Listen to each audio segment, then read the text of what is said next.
So as I said, this morning or today, we're talking about growing from 0 to 10 mil on your e-commerce platform. And we have our guest, Sean Reyes from Shock Surplus. We'll have a little bit of a background from him in a second. There we go, agenda for today. So we're going to run through a few intros, just get you settled.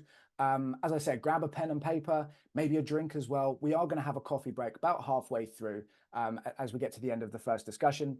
That will then come into the live Q&A. So that is the time we'll be going through all of the questions that pop up during the webinar, any of the questions that have been processed when you first signed up, and anything else you can think of. Please do fire away.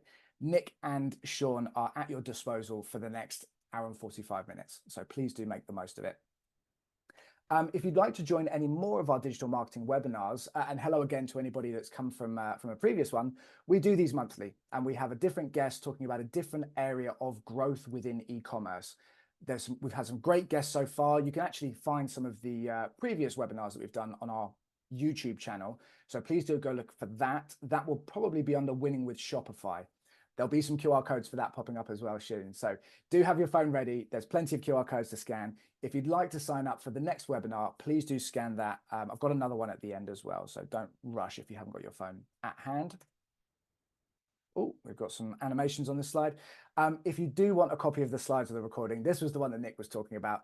Please do scan that. That's going to open up your email. Don't panic. We're not hacking you. That's going to open up your email with a preset text just saying, "Hi, Nick, thanks for the talk. I'd love a copy of the slides or I'd love a copy of the recording." So fire away. That means that we've got a copy of your email address. We know who you are, and we can make sure that everybody who wants a copy of today's slides and recording can get one.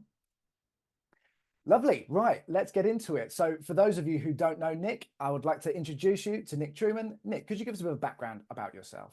Yeah, sure. I mean, these are some of my achievements on the screen, or our achievements as a team. I certainly couldn't have done this on my own. But yeah, I've been working in the industry for about 16 years. I focus on PPC SEO. I run an agency called Spec, based here just outside of London. Rob is one of our senior SEO consultants here at Spec. Has been with the team for nearly 6 years now, which is absolutely amazing. But yeah, we work across PPC SEO. It's always been a core focus for me. I also run, which I don't know if we've seen the slide or not yet. I was just checking something else quickly. Here we go. We run the Winning with Shopify podcast. So Sean, who's going to introduce himself in a sec, our amazing guest, has actually been on the Winning with Shopify podcast as well. So if you want a copy of that, drop us a note in the chat or send us an email. We can send you a link, or you can find it on iTunes, Spotify. Scan that, and it will take you to the main kind of podcast hub, and you can find Sean's episode from a few months ago. But yeah, we do lots of these webinars. We help lots of businesses with PPC SEO, and we do everything kind of around that as well. We do odd bits of email consultancy, CRO, and a whole range of other things as well. Thanks, Nick. And as I said, we're very lucky to have Sean with us today. Sean Reyes from Shock Surplus. Sean, could you give us a bit of background about yourself? Yeah, hi guys. Thanks for having me on. Background is, I dropped out of school, dropped out of college, was a video game nerd at heart, kind of still am, and really got into e-commerce back in 07, 08 on eBay. So started selling automotive parts on eBay, kind of transgressed to Amazon in the mid-teens, and then Shopify in about 2017.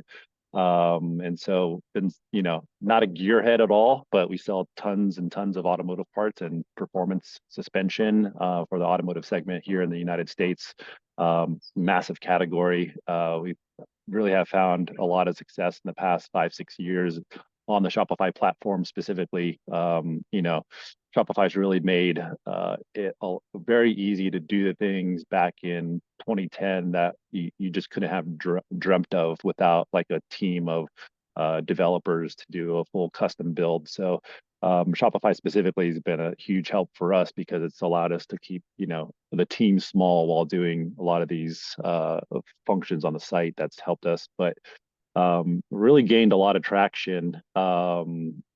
When we started looking away from marketplaces like eBay, Amazon, Walmart.com, and really focused on our own brand and brand building on our site. So yeah, it's been a wild ride the past 5 years through extreme growth. We crested 10 million in revenue probably in 2019, and we've grown substantially since then.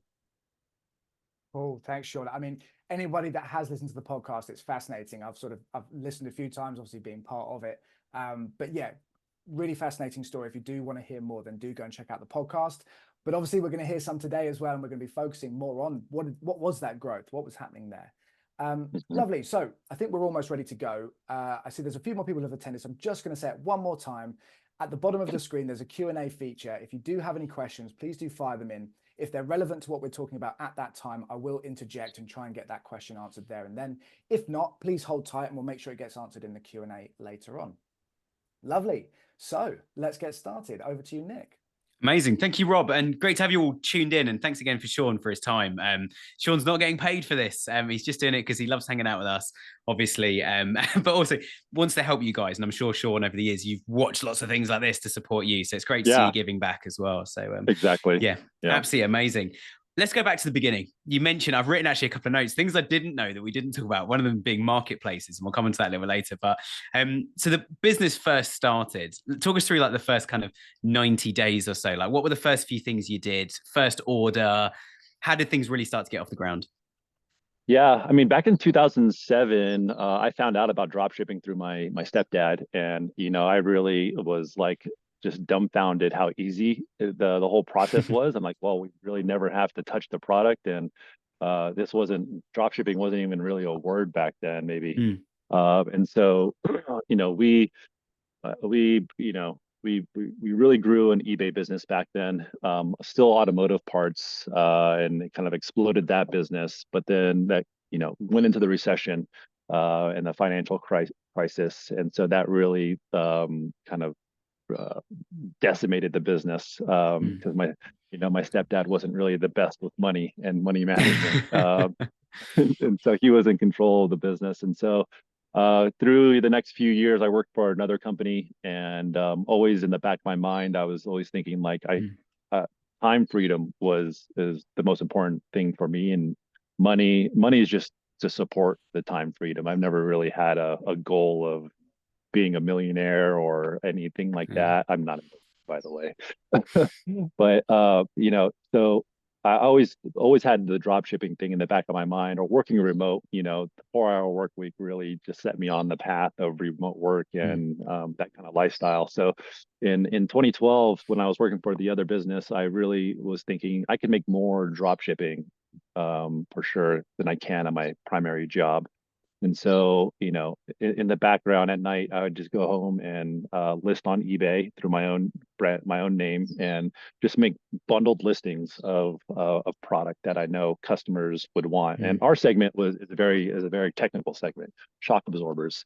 People see a yellow and a silver and a black shock absorber, and you can't tell what they're doing. And so you really need the experience on that product to really translate to that customer, because how do you in our category, definitions are a lot like smooth, comfortable, harsh, firm, sporty. A lot of these kind of ambiguous words mean different things to different people. And so getting over that hump with our customer was not over that hump, but understanding that with our customer and kind of helping them with those definitions and the kind of product that we have was like goal number one.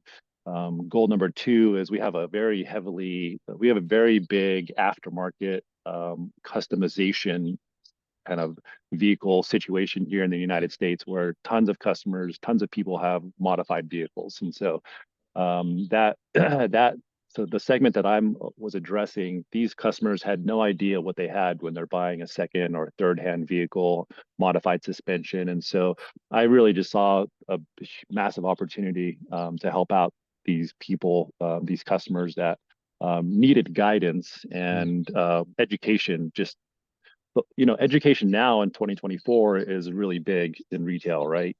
Back then, like no one's talking about that. Like no one's talking about educating your customers. And I didn't even think about it that way, but I'm like, these people need a lot of help. No one else is doing it, so I'm going to do it. And so really started Shock Surplus in 2012, 2013. And every single day that I was making a listing on eBay, I had that, if you have the eBay app and you get a sale, you hear that cha-ching.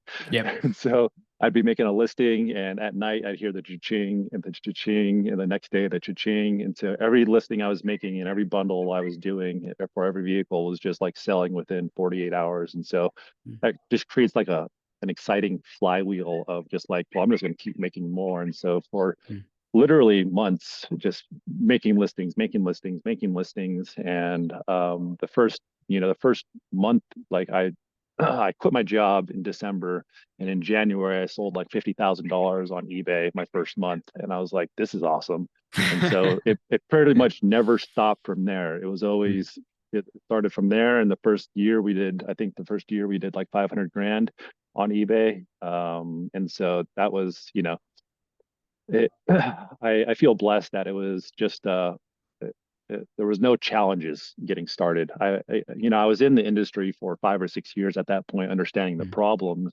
and then I launched. So, um, you know, the first 90 days was just exciting and positive and you know uh, profitable. The most Nice. important piece.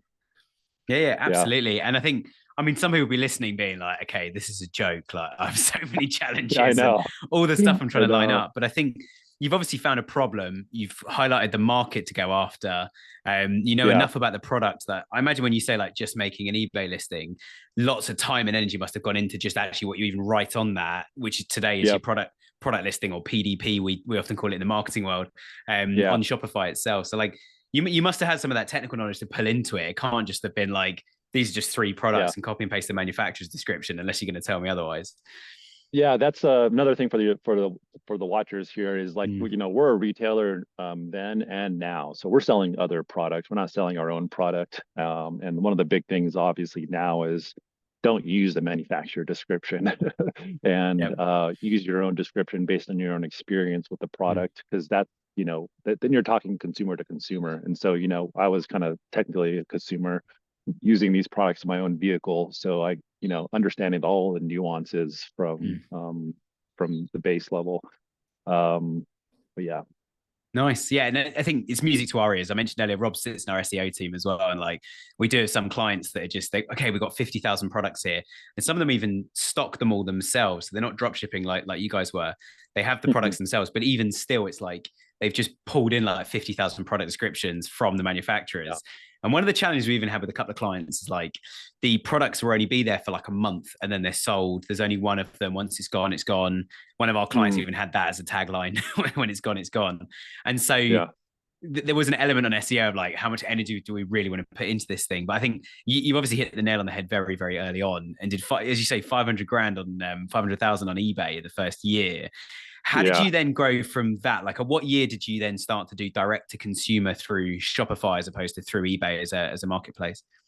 Yeah, so I had a big commerce site back in probably 2014. I had it at the beginning, but I didn't understand or even think about sending traffic there. To me, eBay and Amazon were like just the holy grail of sales, Mm. because on there you only pay you pay the fee after the sale, Yep. whereas on your own site you have to pay to get those eyeballs there and hopefully convert them. And so drop shipping is always, doing it that way on a marketplace, it's always kind of a cash flow positive business if your margins and your pricing's Yep. correct. So there's like no risk on eBay or on Amazon. Stuff goes up, if it sells, it sells. It's great. You're never risking any of that money on advertising. So that was a real big reason we were there. And to your point on SEO, I think this is valuable. You know, automotive back then, people were searching. If they had a vehicle, they were searching for part numbers in a catalog and then searching those part numbers on eBay and Amazon. Mm. But like, think about a vehicle, you got four corners, and sometimes the front two parts are going to be one part number, the rear parts will be a different part number. Sometimes you had four different part numbers per vehicle, and so a customer doesn't want to go buy one quantity, one quantity, one quantity, one quantity on Yep. a bunch of different listings, right? And so our big advantage was SEO wise was part number ABC was part of our bundle. And so anytime with someone was searching 1, 2, 3, 4, 5, our bundle of four shocks would come up, For and we all would be four able, different searches, I guess, if there were four different part numbers. yeah. And so that bundle would come up because someone with a BMW 3 Series wanted to just buy a set of shocks for their vehicle. They don't want to have to go find the front left and the front right and then the rear left, rear right. They just want a one-click bundle, one easy Yep. purchase. And so that's what I understood, and that's how we really arbitraged so much search back then, because we knew people were searching these part numbers and we were giving them the easy one-click purchase. And so now bundling is obviously a big kind of subtopic on Shopify and on retail in general. But we kind of discovered, we knew about, not knew about it, but really used that to our advantage previously. But BigCommerce, we started our BigCommerce site early on in 2013, 2014, and didn't had a small Google budget and eyeballs were going and we were making sales. But I had zero real thought process or anything about like spending money and ROAS and profitability and all that. It was just like a really small budget, getting eyeballs to the side, and we were getting sales. Looking back now, we were getting like a 50 and 60 ROAS on our spend because of this arbitrage of search way back then. And so if I knew what I knew now, I just would have, gone ham on my own site. But we really let the BigCommerce site just hang out in the background for a couple of years. And then eventually we tried to do a custom build out in 2016, 2015, 2016.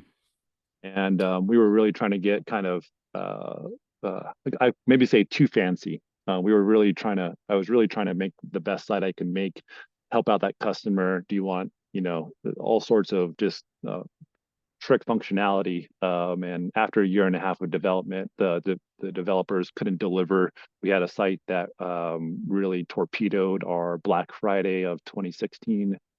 And so, at that point, pulled the plug. And literally a week later, after this fiasco of a terrible launch, me and my current creative director got on Shopify, because I was already eyeballing Shopify.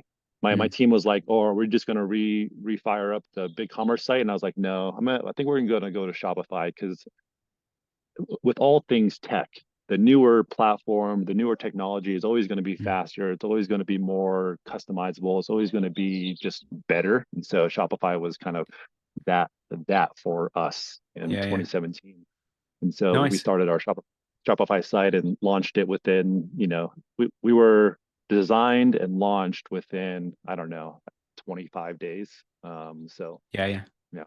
Nice. And we've actually got two questions. I think it's a really good time to interject these two, because I think we're going to talk about this anyway. But it's questions from there's Glenn and there's Jack as well. I don't know if you guys are related. You have the same surname, which is cool. But yeah, they've said on the questionnaire when they signed up for this, we're a startup company having our store built. What's the most valuable piece of advice you could give a startup? And then the second question as well, so that's from Glenn. The one from Jack as well, which is same sort of thing. Currently building the store, but specifically asking about apps within Shopify. Like, what is? I guess to flip it on its head, should we talk first of all, like, how did you build the store? Like, how bootstrapped was it versus customization? How did you find bundling, given that was such a USP on eBay? And we know what bundling can be like on Shopify if you don't know what you're doing. And I guess part two of the question as well, like, I'd love to ask the question this way if I'm allowed to, which I am because I get to ask the questions, is do you have any apps you installed in the early days that you're still using, like apps, platform systems? I think tell us about the kind of initial build of the store first. Like, how did you guys approach that? And how did you find Shopify? Obviously good enough to stay with it this long, but yeah, how was it? Yeah, Shopify back then, I don't know how I found it. It was on the radar. I've always been a tech person on Reddit, and just all of that's just native to me. And so I don't know how I was made aware of it, but we bootstrapped. Everything for our business has been bootstrapped. No investors, no money raising, none of that stuff. And so it's always been make the sale, pour all that profit back into the business. And so we picked a normal theme on Shopify. I think most themes now will accomplish most stuff for most people.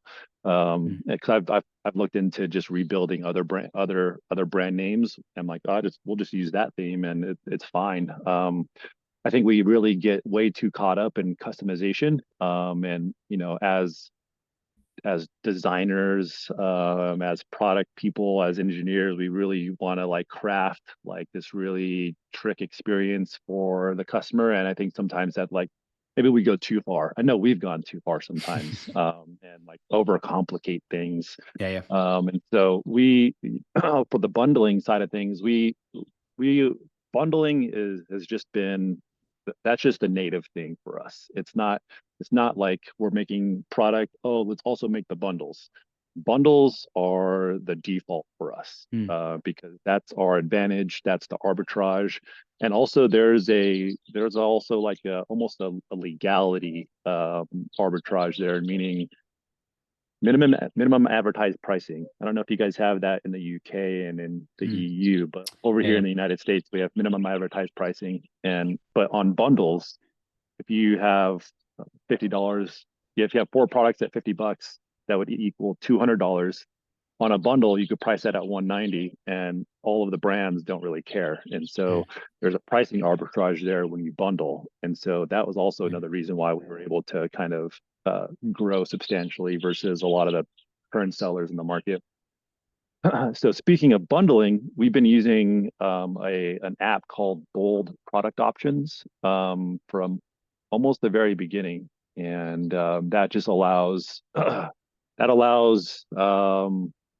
you know, because Shopify's native variations we're limited to three variations per product up until this year, I think. And so one of the things that we struggled with is when we get that one customer, they may never come back because they've got their set of shocks and they've got their vehicle, and we'll be lucky, honored if they come back to us in 3 years, 5 years with their other vehicle, or they have another vehicle in the family that they're going to make a purchase for. And so we always have to be profitable on that first purchase, and that's always just been another default kind of behavior of the business. And so I'm always thinking like, how do we lift that AOV more?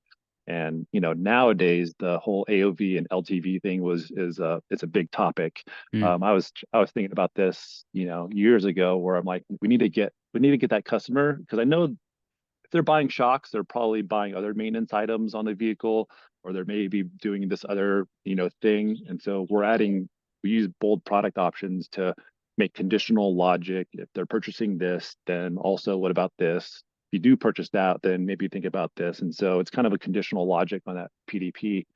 And that's, just the past couple of years, we lifted our AOV almost $150. Our AOV right now is 615, and our AOV, in 2022, I think it was like 485 or 485-ish. And so, the bundling and the custom build outs using Bold Product Options has really allowed us to get that customer that's buying the full solution rather than just a set of shocks. If that makes sense. Yeah. I mean, that's incredible, because as soon as you mentioned LTV, I wrote down LTV on my list of the questions I want to ask, because obviously it's such a topical thing on a list of products that, as you say, you're only going to buy once. But do people have multiple vehicles potentially? Do they know people potentially? So actually, LTV might just not be on the same name of order. It might be under somebody else's name, or somebody might buy a second time. But I think making profit on that first order is obviously so important to you. But I mean, having an average order value of $615 on any consumer related product, that's pretty impressive. I mean, well done. That's not an easy feat. And we have some clients, it's like, if we can go from $100 to 110, it's like, wow, 10% uplift. It's cool. Yeah. How do you manage that LTV process then? Like in terms of like people referring it to friends, like, is there anything you do to try and instigate more referrals, or do you email people at 5 years going, how are those shocks getting on? They're probably due for change now. Like, how do you guys approach it? Yeah, we've really been dragging our feet on like an affiliate program. I was trying out Social Snowball late last year, but we haven't really made like a true concerted effort to do the best job that we can there, which is a priority for me this year. We do get some referrals here and there, but I don't think we've figured out really the incentive structure and the whole package. The one thing that we really just, maybe this is a little bit of a tangent, but on the affiliate marketing side, you have to almost have to teach your audience how to be affiliates and how to be like influencers to, share the value of your company. If you're just depending on them to spread a link to their friends, that's like the most lowest effort thing that you can expect, and that's not the best possible outcome. And so I have a lot to I've done a lot of homework on that side of things. We haven't really activated much of it. But to the LTV side of things, we've been we know we get referrals.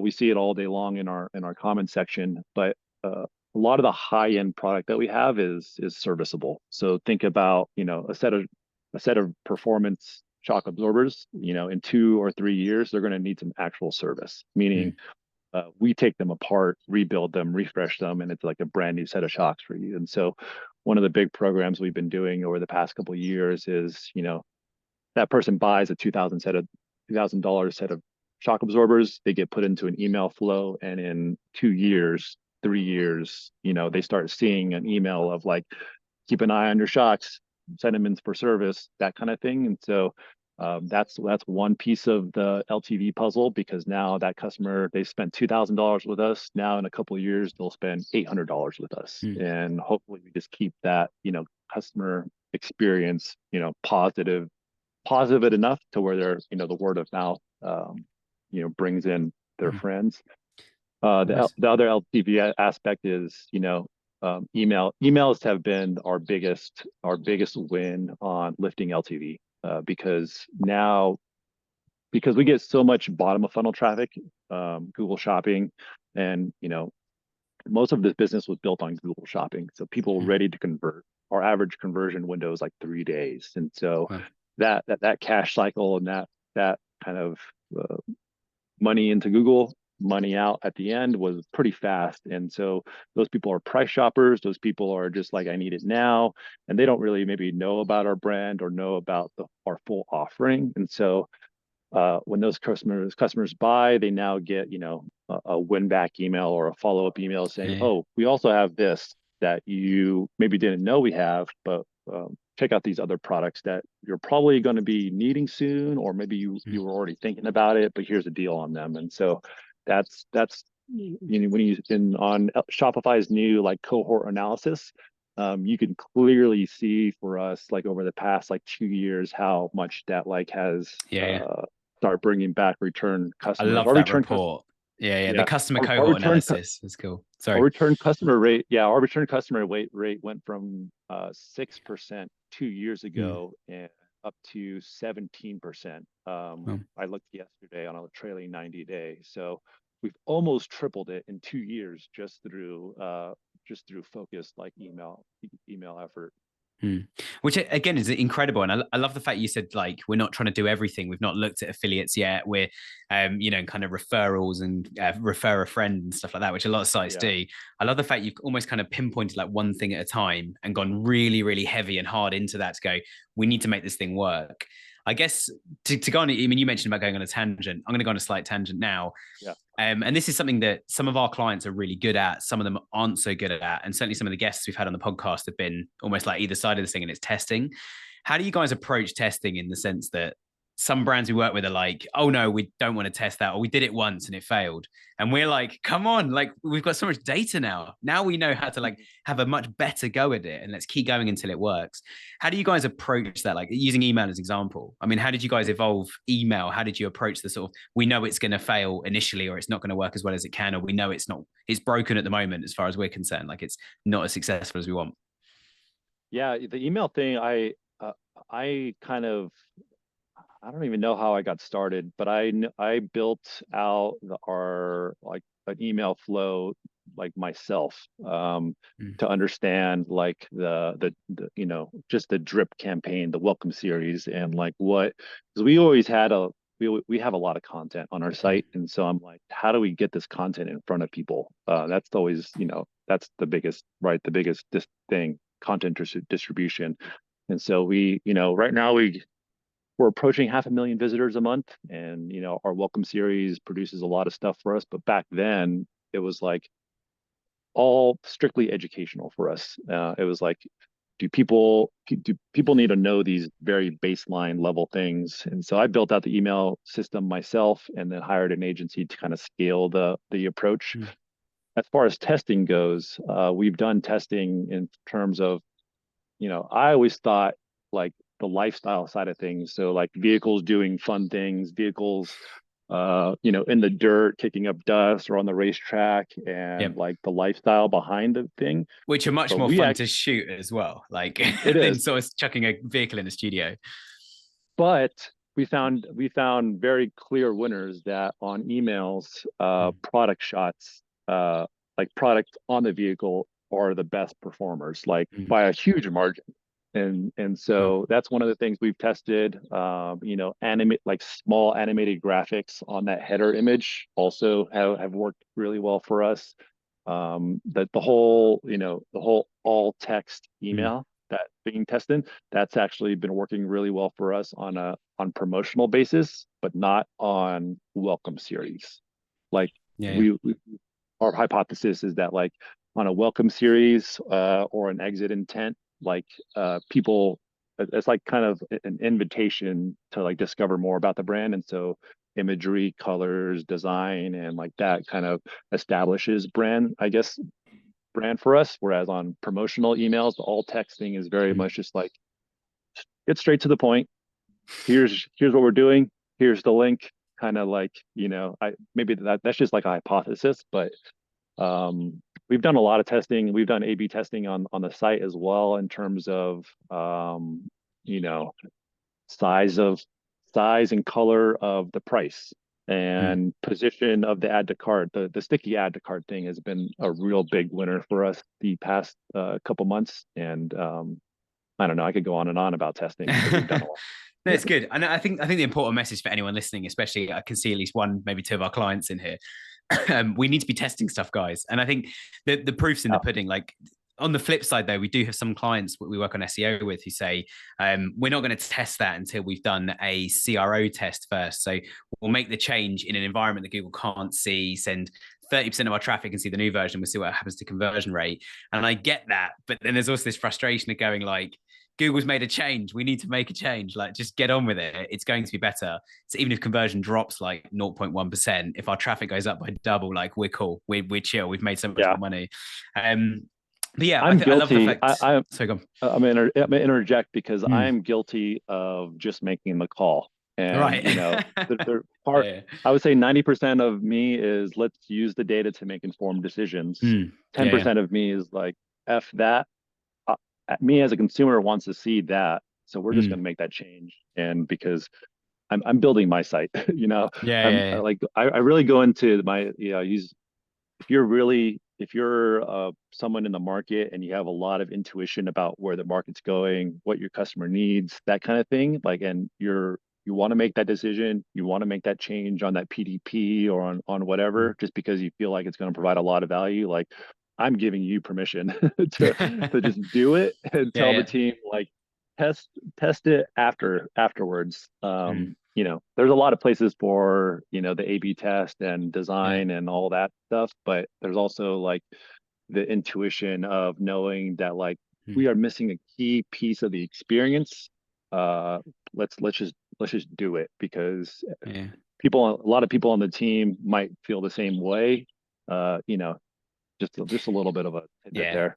And it really is a balance though, isn't it? I think some things we definitely have all been guilty, and I've been much more like yourself, just going like, just do it, whatever.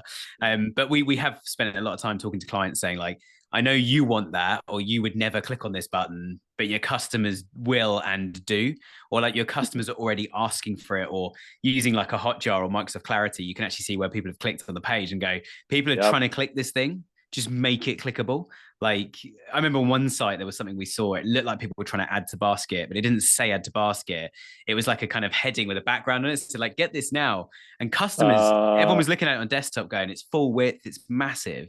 You look at it on mobile, it looks like a button, puts it in the container. So it looks like a button and people are trying to click this button and the button doesn't go anywhere. And you're like make it clickable.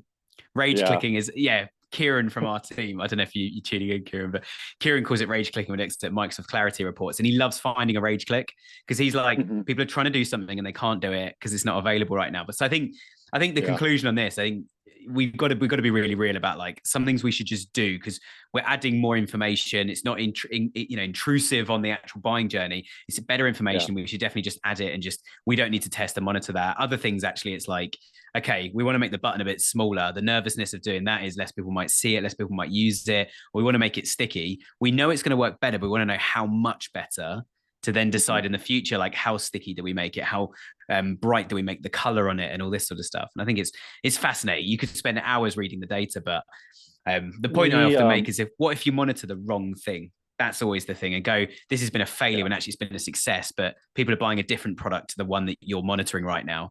And we're completely missing that because we're not watching the right data. Yeah, we and to be frank with the audience, like we did no testing at all, $0 to $20 million in sales. No testing. There we go. Just like the product and the content just has carried us this far. Yeah. But as you know, since COVID, since getting to a larger business, every single point of margin counts. That even that tenth that that that 10% of a that 10% conversion rate increase produces real money at this level, right? And so that's why the testing has kind of become more of a commonplace here. We paid $600 for 6 users, six or eight like real users, and recorded their sessions, and like just the data that came out of that, that those people were our audience. They're savvy enough to use the website. There's all types of filtering you could do on finding these kind of people, but just those sessions has given us a roadmap for a year of CRO testing. And so something simple like that can go a long way. But like you said, just watching Hotjar and being like, oh, people are going to this section, but there's nothing there for them. Like, how do we adapt? Yeah, absolutely. I'm thinking there's been some questions sent in, particularly Justin and Kevin, amazing questions. And there's 2 more on the list that were sent in before we started. But I'm thinking before we dive into just kind of firing questions at you, Sean, and getting your thoughts, and a couple you've covered already, so I might flag them anyway. Rob, should we break for coffee quickly now? I'm thinking let's go slightly early, and then just head through questions. I think the other things I wanted to find out from yourself, Sean, like actually there's some questions that articulate it much better than what I was going to ask. So yeah, if you're happy with that, Rob, shall we break for 5 and come back? Yeah, sounds good. So we'll see you all back here at, roughly 5 is a bit of a difficult number. Let's say we'll get back here at 10 to. Cool. 8 minutes. Yeah, we'll ease back in. But yeah, stay tuned. Thanks, everyone. Awesome. Cheers, guys. Sounds good.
Just while we wait for everybody else to join, thank you all so much for joining us today. Obviously, we've still got the Q&A to come, so we've still got a lot to go through.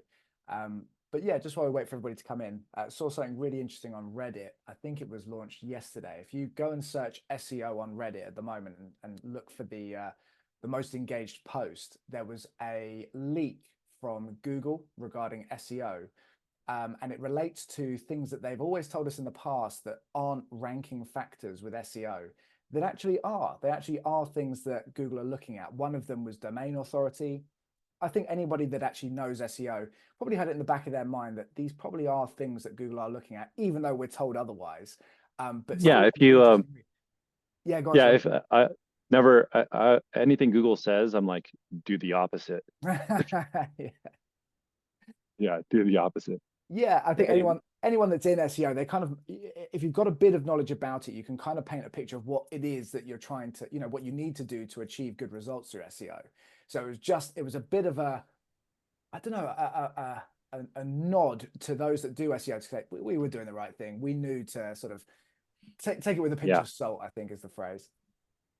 I think we've never really ever focused on SEO ourselves. The approach from the business has always just been like, we're going to learn and educate as much as we can in our segment, and that's kind of just created authority, just by naturally creating kind of authority in the space. When you a few years back, a couple of years back, maybe Google talking about they want to send traffic to the authority, right? And you can't. It's really hard to game authority, right? As on a SEO perspective. So that's why now we see like just yesterday, in the past couple of days, after let's backing up to like March and last month when Google made all the changes around AI and really trying to address who they send traffic to. So many of our kind of spammy affiliate, I wouldn't say competitors, but these long tail keyword searches of top 5 shocks for a Super Duty, like used to have quite a few results of just affiliate people sending links to Amazon, and like the actual posts were pretty garbage. Those are all gone now. And so I found that very interesting because our traffic is actually up significantly year over year, and we haven't really been doing anything specifically to do that. But yeah, it's almost been a byproduct of you doing the right thing. You weren't doing it intentionally to drive SEO, but I mean, one of the first things that you said, the goals that you set out when you first started was trying to understand the customer language and educate the customer.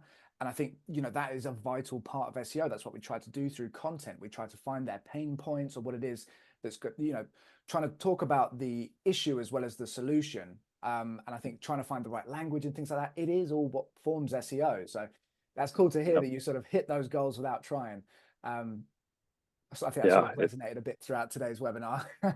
Yeah, the listicles kind of thing.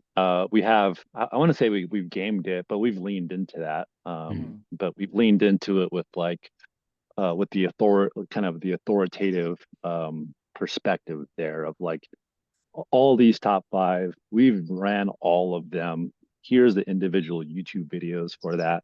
And so now, our listicle is very much just like what you would hope for when you are looking at a listicle, like super in-depth review from multiple perspectives and et cetera, et cetera. So yeah, we do lean into that piece. Another phrase you used was talk like a consumer. Like, that by the sounds of it, you've got a bit of a passion for what you do anyway, Sean. But I think if you can get in the shoes of your customer and speak like them, that's when you're going to resonate with them. And again, another big part of SEO.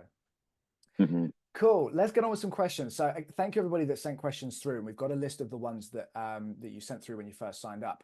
Let's touch on a couple. There's a couple of people that have been very, very patient with us because they sent them through quite early on.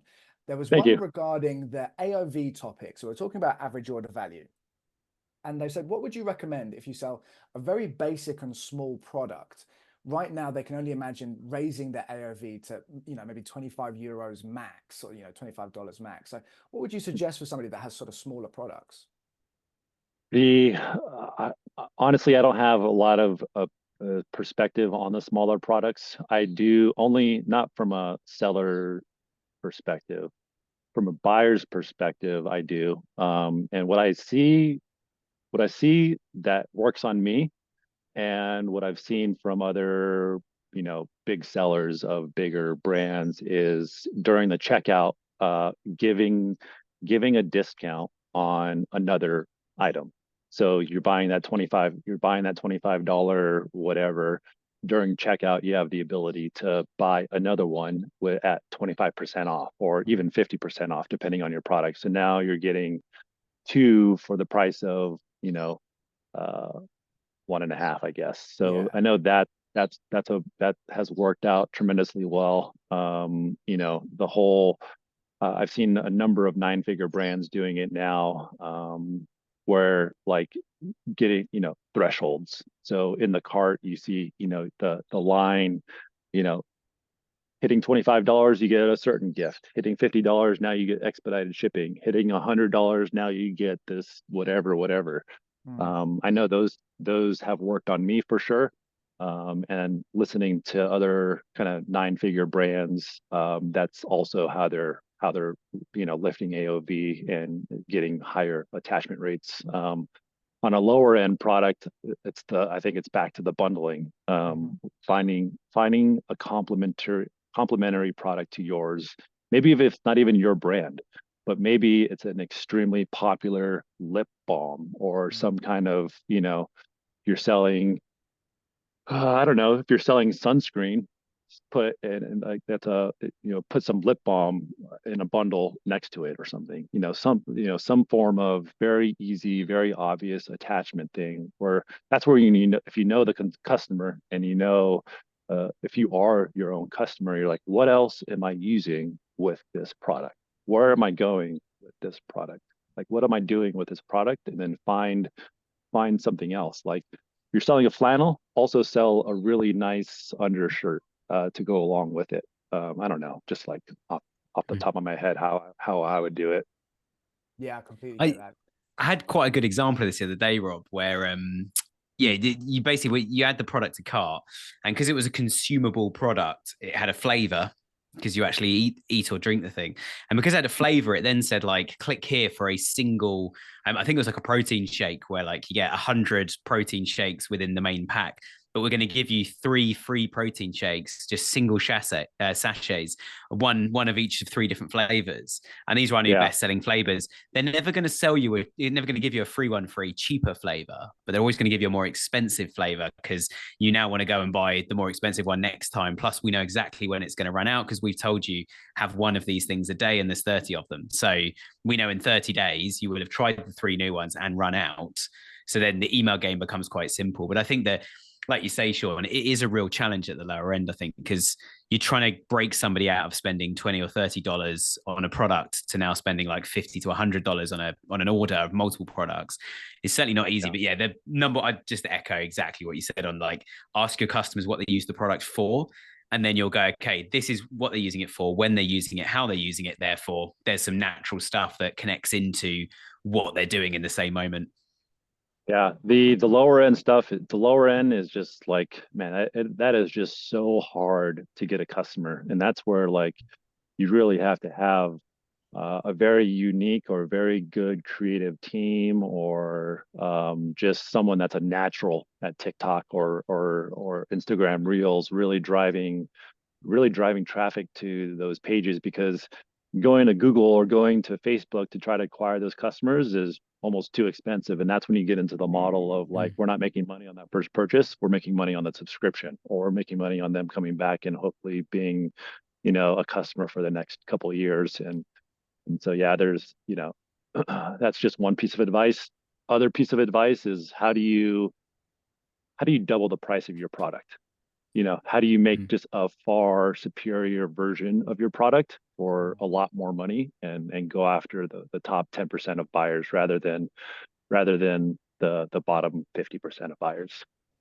I know some people probably won't want to hear that because they've already struggled to make their $25 product, but Yeah. That's all I part of listen, growth, though, but isn't it? I mean, that's all part of growth, yeah, is looking outside the box. What are we not doing today that could be the game changer for our business? hmm We did once tell a client just double the price of all your products, and the KPI here is the sales drop by less than 50%. Because there we actually, go. if they drop by 40% and you've doubled the price, you're now Yeah. getting 120% of the cash, and you've still got 40% of your stock that you would have previously Yeah. sold, and it was just double And it your overnight. Yeah, and your team and your customer service agents or your sales agents are now worth 3 times as much. And so you're like, oh, okay, well now I've got a brand new business. We've drastically reduced and completely eliminated some product lines of advertising just because I'm like, I don't want my sales guys on the phone with a $300 customer when I've got $1,500 customers on hold. Like, and so we're all this lower end stuff that built the business, but now we're like reaching into the higher end stuff, and so that's another reason why our LTV has climbed so dramatically. Yeah, cool. I hope that helps, Justin. But obviously, if you do want to talk about it more, please do drop us a line. This one's for Kevin. How do you keep track of profitability now? And do you ever use incentives such as discounts to convert sales? Do you think discount codes do more harm than good? Yeah, profitability, man, there's so much tied up into that. I would say, for the first five, from 2013 to 2021, didn't even think about profitability at all. Just because back to the baseline behavior of the business was always like, it's always cash flow positive. We're never paying for advertising kind of, mentality. Of course we're profitable.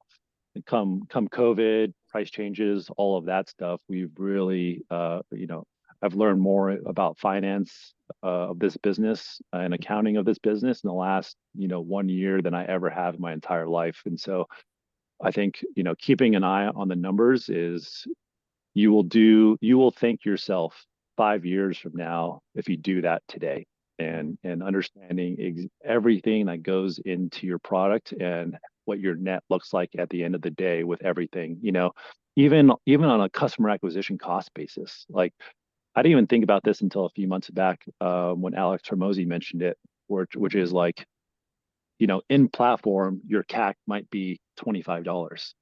But if you also have this other business that costs you $50,000 or $20,000 a month to run, you gotta divide all your orders by your OpEx to actually get a true CAC. So it's not $25. Your CAC is actually probably more like $42 when the whole business comes into play. And so, really think about it from multiple perspectives on the profitability front. In terms of the discounting side of things, we've never really been a heavy discounter. We've gotten more aggressive on it the past year or so as stuff has gotten more challenging. I think we're going to get to a place here in the next 6 months where we're going to eliminate a lot of our discounting.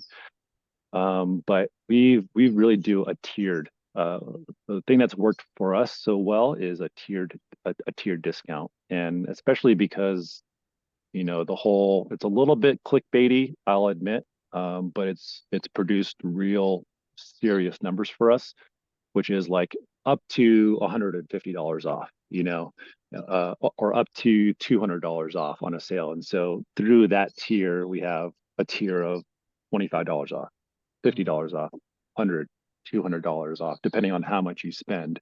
And so back to the previous point of how do you lift AOV by bundling, you incentivize those higher tiers. If your AOV right now is $25, how do you incentivize a $50 purchase or a $100 purchase? Because there is a threshold there to where, like, you can discount a little bit more on a $100 item because now you have, $40 of actual margin dollars to play with on that purchase or on that bundle. And so you can, a flat dollar amount,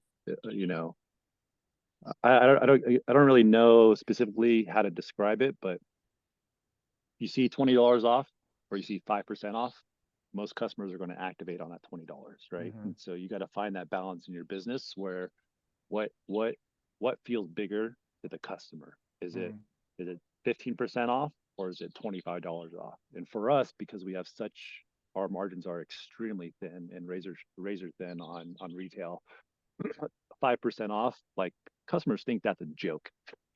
Our Facebook comments really go into like 5% off, That's they think 60% it's of a our joke. profits. Yeah. Yeah, Maybe that should be exactly. the wording. Yeah.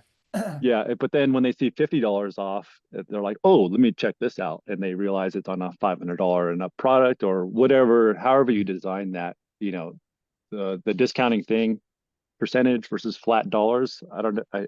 To me, I found that out a long time ago, but really explore that in your business to see that, and that's another email testing thing, because you can 50/50 split that, your headline, 5% off for the next 48 hours, $25 off for the next 48 hours. I can almost guarantee you the $25 off is gonna do more for your business than the 5%, even though the $25 will actually be less discount than 5%, which is the case on some of our products. I hope that kind of answered the question. Oh, absolutely. But Yeah, it's a psychological thing, I think, in most cases. mhm. Nick, I mean, we've had quite a few battles with brands that end up That's a good. relying on. Sorry to interrupt, but the psychological. There we go. That's such a good point.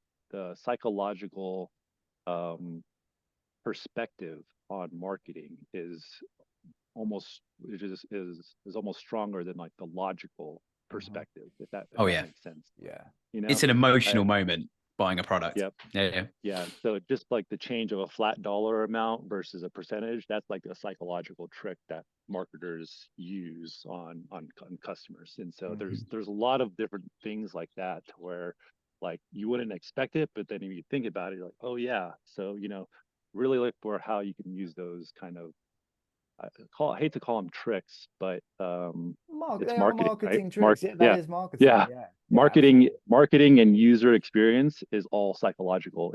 It's so crazy to think that like a button change or a color change or a placement change affects a customer so psychologically that you'll now see $100,000 more in sales a year because you move the button, Yeah, right? and it's the same as you were talking about, sort of creating a larger version. I think it was when we were talking about the AOV, and it's one of the marketing tricks of having the small, medium, and large.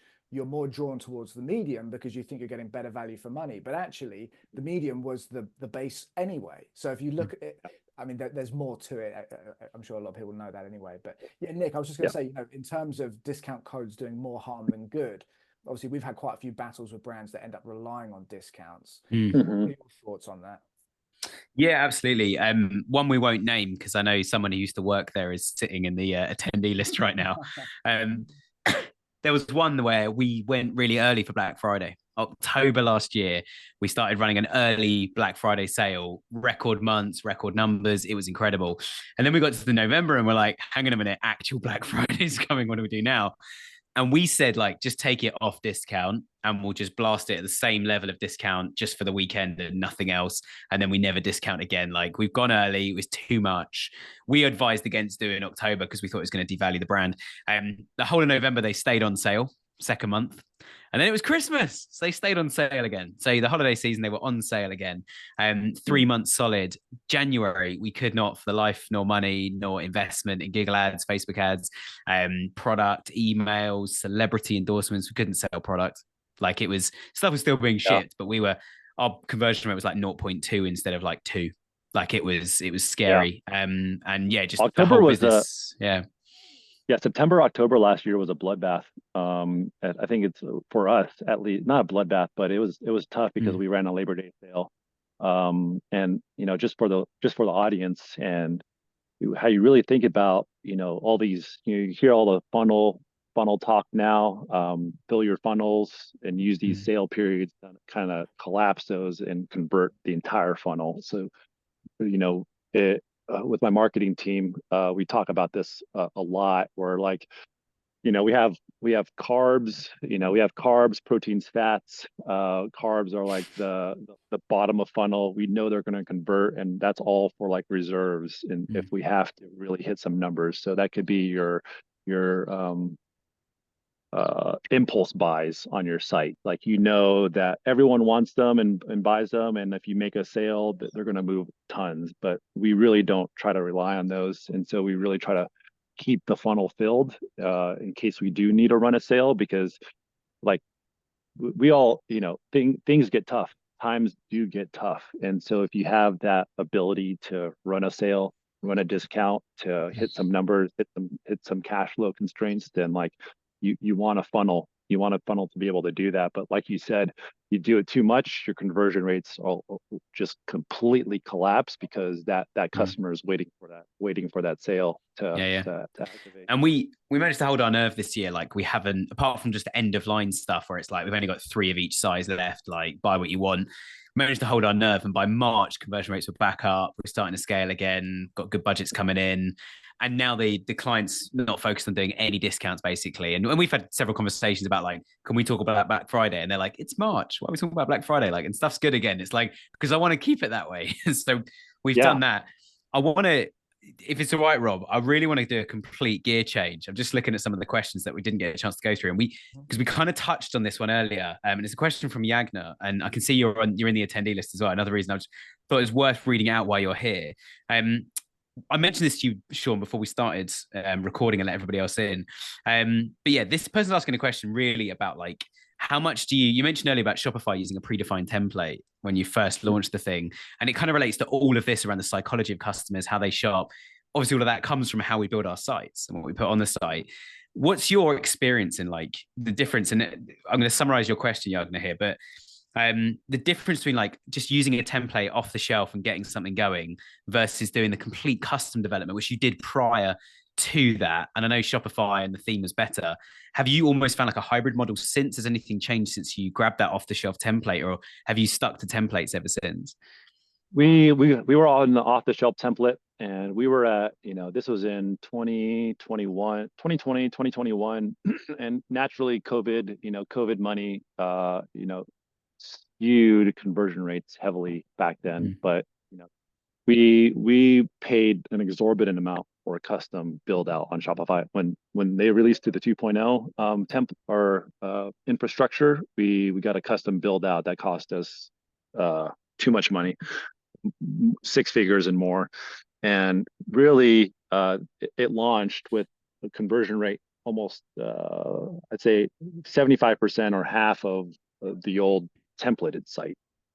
And we got too caught up in the design, too caught up in the flash, and really lost track of the user experience that we naturally built ourselves on a template. Because building with a template, it's just easy. They've only gotten easier, especially on the 2.0 Shopify infrastructure now, where like there's templates out now to where it's becoming, here is an optional place to put a content block, and if there's no content block, then it's just blank and you don't need to use it. But the new thing now with Shopify and meta fields and meta objects, like, for anyone thinking about starting now, I would get heavily educated on that and what it means, because you've probably heard about maybe people have heard about headless, but essentially what Shopify 2.0 is a headless commerce platform that I think, in my opinion, is more easily managed by a smaller team that you don't need pro level developers for.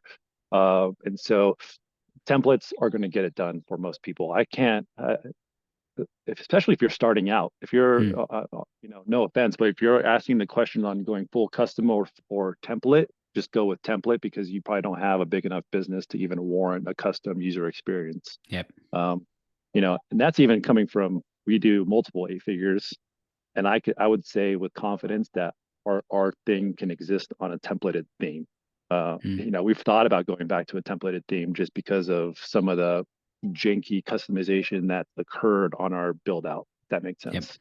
Yeah, absolutely, absolutely. And I think Shopify 2.0 is incredible. Like you click on any It collection is of so products good. and just go, I want a block of content here that says, hey, my Yep. brand's awesome. And we'll put a newsletter sign up here. And you can just start adding stuff so simply. And you can also build blocks and copy and paste them into other products. You can say every Yeah. product now, right at the bottom of the page before the footer, just have a thing saying who we are, because most of our shopping's Yep. from Google, most of our traffic's from Google Shopping. So like it's been Yeah. a game changer. I remember the first time I saw it, I was like, what app is this? This is the best thing ever. And they're like, Yeah. this is going to be default. And it's like, what? Yeah. But yeah, we use it so much with our That's clients. It's absolutely amazing. So yeah. just a piece about that is like if you guys have a lot of one of our big things was like we want our content front and center like throughout the whole user experience because we don't want to just be considered another retailer. Mm, We sell a product that like literally thousands of other people sell. And so how do we stand out? And it's through our content. But mm, A Google click or a Facebook click is just on that collection page or yeah. on that product page, and they have no idea about the content, right? And Mm, so how do you get that content in front of them? How do you establish brand trust as fast as possible, right? And so yeah. just a little bit of a piece there on how Shopify meta fields and meta objects are going a long way to kind of help out with that. Yeah. Perfect. Lovely. And I think because we're sort of getting a bit close for time, there was a question that I absolutely need to ask you. Yeah. And I didn't see who asked this, but if you are in the room, thank you so much. Great question. Sean, what are the 3 non-negotiable principles that need to be in place when growing a brand over long term? This was Man, Kevin yeah. again, and I'll shout Oh, Kevin out because he's a good friend of mine. He comes to every webinar. So Kevin, thank you for this question. This is this is good. Yeah. Sorry, Sean. What this isn't my words, but I Mm, heard it the other day, and I feel like it really hits home for us, which is culture eats strategy for breakfast, and that's by Peter Drucker. And culture has always been the biggest piece for me because it's you hear a lot about it now, where soft skills, hard skills. Hard skills being like they know how to code, they know how to run an Excel sheet, but soft skills being like they're nice, they're friendly, they got integrity, or whatever their communication skills. Like the culture aspect for us has been the biggest piece because I find that if my team isn't into what we do here, which is you know we don't do vehicle customization, we do track days, we do off-road, we do camping, we do mountain biking. And so what we do kind of supports all that lifestyle. And so, our people, if they aren't really have like some version of that for themselves, they typically don't last. And so when you have a team kind of bought into uh, when you have a team kind of bought into the whole mission, that like really trumps all the minor tactics and strategy pieces that you can do to try to improve the business because you have a bunch of people on board for the mission. So that's what I would say it'd be number one. What was the specific question again? Like 3 key But he points wanted for 3 non-negotiable principles for growing a yeah. brand. Yeah, doing the right thing has always been the no matter what it costs. That seems obvious. Maybe it seems obvious, but like how far can you take that? And doing the right thing, being that if you guaranteed something, like you have to do it because that negative feedback because feedback and word of mouth. Are you going to have negative word of mouth in the marketplace or are you going to have positive word of mouth? I always took the perspective that one negative feedback on eBay and Amazon cost me 100 sales. Mm. So what am I going to do to get that back? Even if the product costs $200 and I failed to deliver, I'll refund the entire thing plus some to get that negative feedback removed. Because so doing the right thing is one piece because the, those negative experiences are you want the negative experiences because that's how you get positive word of mouth by solving a customer issue in the best way possible because flawless experiences you don't give feedback on flawless experiences you You don't expect learn from that, do you, you? No, yeah yeah, absolutely. yeah you expect a flawless experience from a retailer, right? But when you get a negative experience, then like everything is just like your whole life is about it. You're like, oh god, when am I going to get this? What is this? All these problems, right? And that's when you're going to share with your friends, Facebook groups, et cetera, et cetera. So I've always really taken that to heart. And so doing the right thing, do whatever it takes, whatever it costs, because you never know when you'll get that one final negative feedback that really tanks your business. Because if you fall out, say something's going to send you off the first page of Google. Something's going to send you out of that buy box. Something's going to tick you below 4.0 to 3.9. You never know when that's going to happen, and so you got to do everything you can to fight to keep that. That's from a business perspective, but from just like a human perspective, like you're guaranteeing a service, you got to stand behind the service, right? Yep. And then like number three, I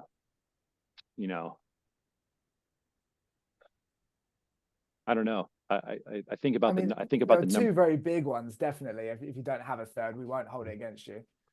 I think about the numbers and how much I've messed up there. We have failed significantly. I've had six figures embezzled from us at the beginning. I've had credit cards completely turned off.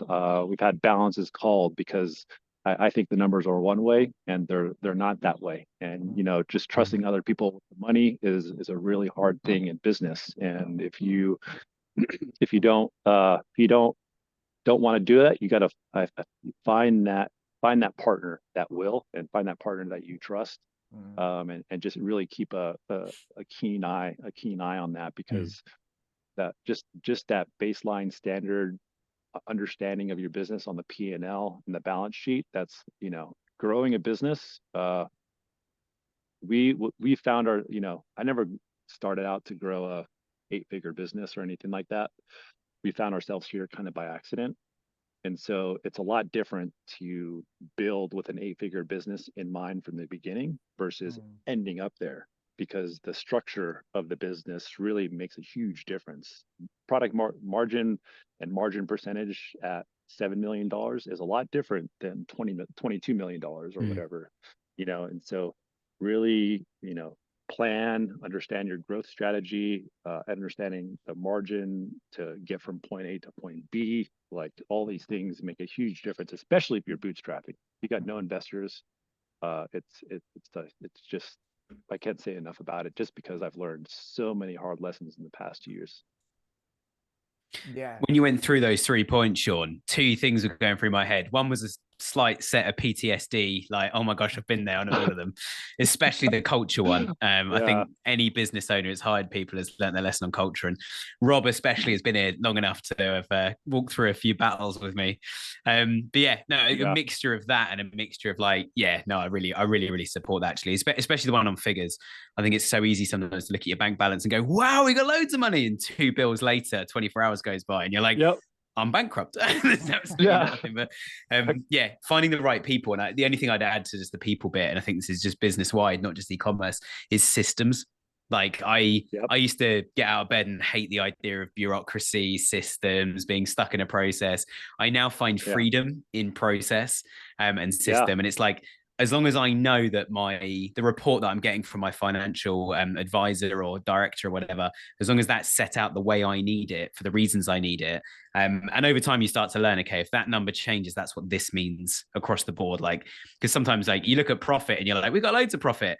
And actually there was a bill that came in one day after your company accounts closed for the year. And that changed everything. Or you paid something late. So it looks like you got more profit than you did because they weren't aware of a bill. And it's like all this, and any accountant sitting there will be tutting at me going, it's not how it works, Nick. But that's the whole point, is like, I think you need to be on top of every single figure, especially in e-commerce and especially when you're working with products, because you've got a margin.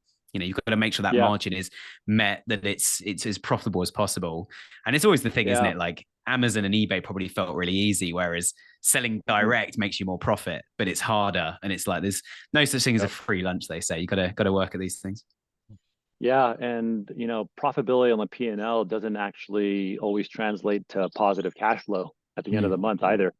So don't, but I wouldn't say I made that mistake, but I look now at the P&L, but then I also look at cash flow, and you're like, man, this is so far gone. But like you said, if 80% of your cost of goods is on a 30-day or 60-day terms kind of agreement, that really changes how like the actual end of the day cash flow with you, Mm. because, you know, tons of sales 1 month, 2-3 months down the line is when you have to pay those bills, right? And then now you're like, well, you thought you were profitable, but right now you're in a cash crunch because sales mixed with bills are at this junction point that you didn't plan for. And now, even though you've got great profitability, you got no cash, you know, so things like this happen.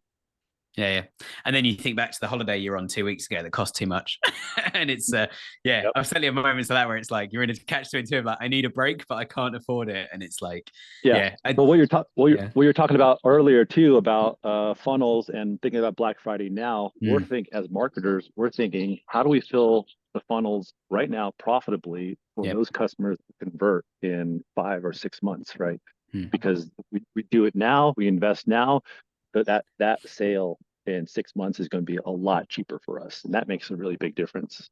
Yeah. And that's the problem with marketing attribution, isn't it? Trying to attribute to different sales channels is like, someone will just appear out of nowhere on direct in your analytics report, and you're like, they just spent like, this is the biggest order we've ever had. Where the heck did they come from? And then you try and contact them and there's no reply, but they pay, the order goes through, and you're like, I need to know which channels generated that, because I need another one, and I need 10 more of them and 20 more of them and stuff. So, but I like you were saying earlier about the full funnel approach of just like, if we're filling the top of the pipeline as much as the end of the pipeline, that funnel as we put it, it needs to be the whole thing kind of working as one, definitely. Cool. Right. Thanks, guys. Unfortunately, I'm going to have to be that guy and wrap it up there because we are aiming to finish at 12:30. But Sean, thank you so much. You've added so much insight to the webinar today. We really appreciate you coming down. Yeah. Thank you, man. You're welcome. Yeah. Feel free to, anyone can email me at sean@shocksurplus.com. I'm happy to answer any operator, e-commerce, finance, anything on 7, 8 figures, whatever, 6 figures. I don't care. 5 figures. How do you get started? I'll help out or whatever. I know how it is.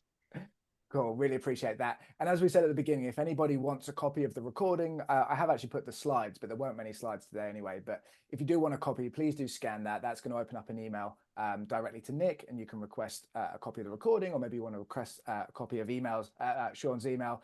Please do fire away. And then if anybody wants to join us for the next one, that's our next webinar set for Wednesday, the 19th of June.